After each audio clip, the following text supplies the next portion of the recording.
obviously we're going through certain things together, whether it's we've gone through uni together, we've gone through, I don't know, that stage where we're out and about and we're raving and all that type of stuff. And I think now some of us are going through stages where we're, you know, we're doing very well at work, or we're now in parenthood. Yeah. And I feel we're now in a place of maturity where we're being open and honest. And I think that's the one quality I'm beginning to love a lot about my friendship group. And I think the one thing that's probably missing from that, I can't speak on their behalf, but on my behalf, is a case of actually telling your friends how much you value them in regards to telling your friend you may love them or what have you.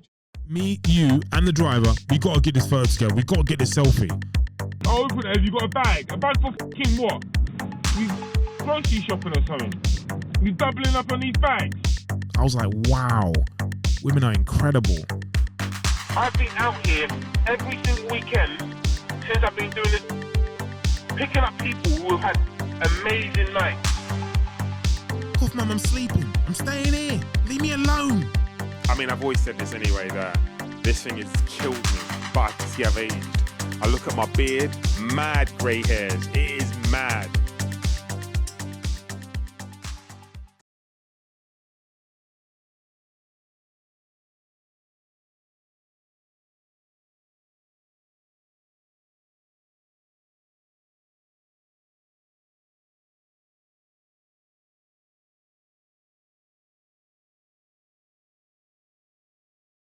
Right, next question. How do you or do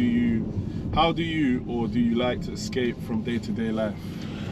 That's kind of on the back of what we just spoke about, but how do I escape from day-to-day life? Do you know, at this moment in time, I feel that I do need to escape from day-to-day life, generally speaking, with what I'm going through. But how I try to switch off is, one, going for a walk, because I feel that allows my mind to run wild and then I don't want to say get tired, but allow my thoughts to exhaust themselves, you know. So like if I'm thinking about something, allow it to come and then pass.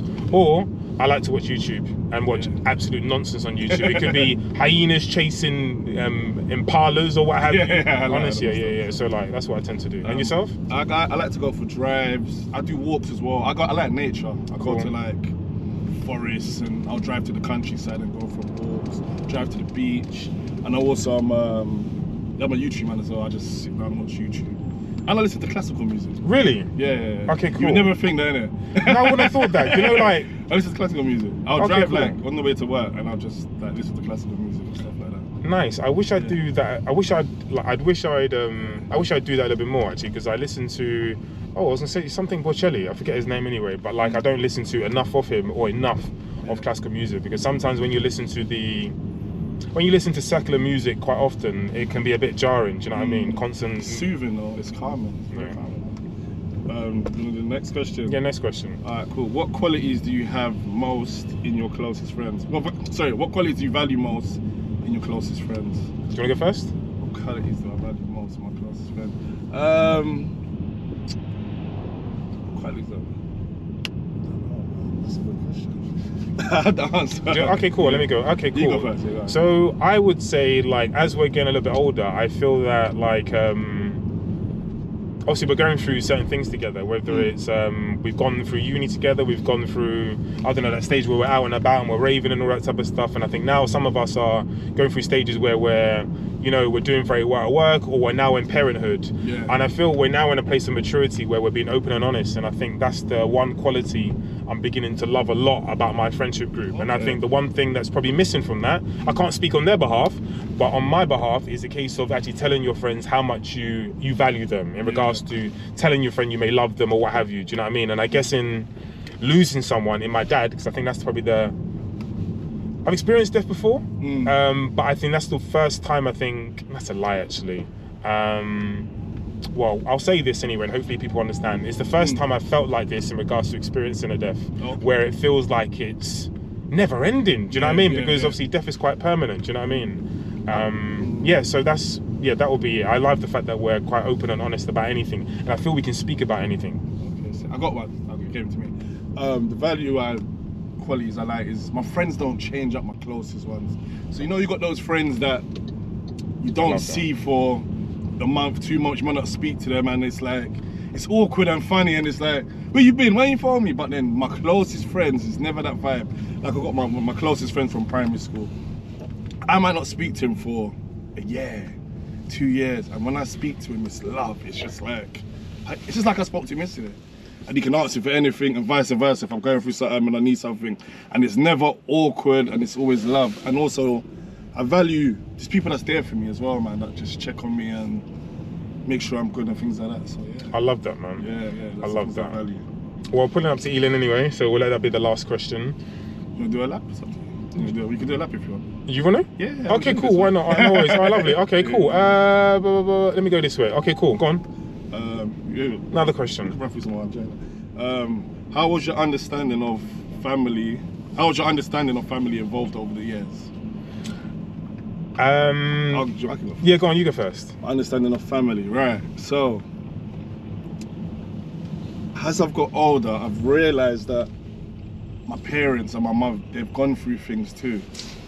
So, when I was younger, I said, what's wrong with this? What's wrong with that? What's this? But as I've gotten older and I've taken a step back and I look at my mum's life, I think, wow, my mum's been through this and she's been through that. That's why she acts like this and that's why she acts like that.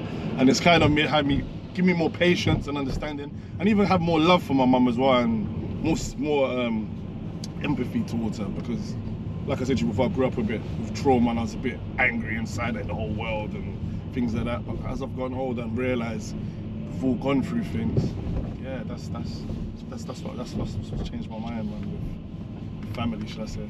I would say that, like, man, so what you said was beautiful. I like that. All right, cool. So, like, with me, I would say how have my thoughts evolved? I would say very similar, actually. So, like, what I might have thought, so I actually grew up a little bit angry myself, but at the same time, when I look back, my childhood, you know, there were elements of it which were really, really nice. You know, I used to play with my cousins, out with friends, out and about, etc., etc. So the elements to my childhood which I cannot complain about in regards to my parents doing the utmost in order to ensure that I didn't go without.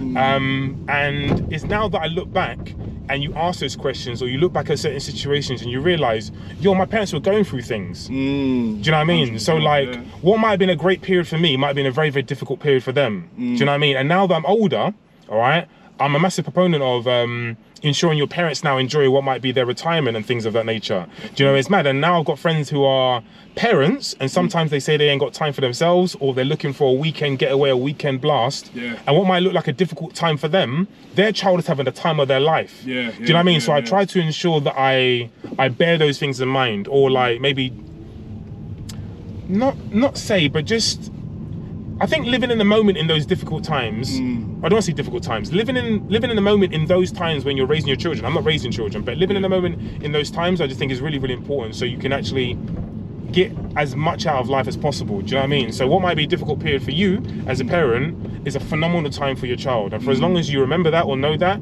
you know, I guess you're blessed. And I'm sure the same, you know, will be the same in regards to other situations. You know what I'm saying? I'm not a parent yet, so I can't speak to those things, but there are difficult times I'm going through now, actually.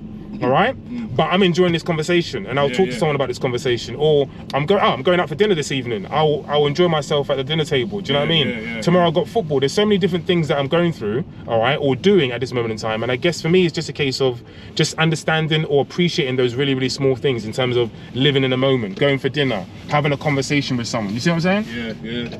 Cool. Let me pull over just here, man. So I know you got a busy day ahead of you.